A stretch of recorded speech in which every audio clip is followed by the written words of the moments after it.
একটা যুদ্ধ আর তোমার পকেট খালি হয়ে যাচ্ছে। তুমি বুঝতেই পারছো না কেন।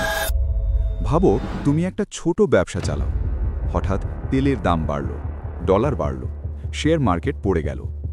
তুমি বলছো আমার তো যুদ্ধের সাথে কোনো সম্পর্ক নেই, তাহলে আমার লস কেন? ওয়েট, এখানেই টুইস্ট আছে। ওয়েন কান্ট্রিজ ফাইট, তখন বিশ্বের অর্থনীতির ওপর অনেক বড় প্রভাব পড়ে। সেটা হতে পারে কিছু দেশের জন্য ভালো, আবার হতে পারে কিছু দেশের জন্য খারাপ। ইরানের সবচেয়ে বড় রপ্তানি খাত হচ্ছে তেল, যার ফলে এই যুদ্ধের কারণে বিভিন্ন দেশে তেলের দাম অনেক অংশে বৃদ্ধি পাবে। যুদ্ধের কারণে গ্লোবাল শিপিং ও মালবাহী পরিবহন বাধাগ্রস্ত হচ্ছে। ডকগুলোতে জাহাজ আটকে যাচ্ছে, নতুন কোর্স নিতে হচ্ছে এবং খরচ বেড়ে যাচ্ছে।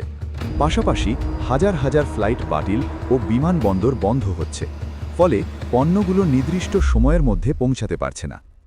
আন্তর্জাতিক স্টক মার্কেটে সাধারণত যুদ্ধের খবর আসলে উচ্চ ঝুঁকির কারণে শেয়ারদের দাম পড়তে থাকে এবং বিনিয়োগকারীরা সেফ অ্যাসেটস যেমন সোনা ও উজ্জ্বল ধাতু লাগে বাড়িয়ে দেয়। ঝুঁকির কারণে বড় বিনিয়োগকারীরা রিস্ক অ্যাসেটস যেমন টেক স্টক ছাড়িয়ে সোনা ও প্রিমিয়াম বন্ডের দিকে ঝুঁকতে পারে।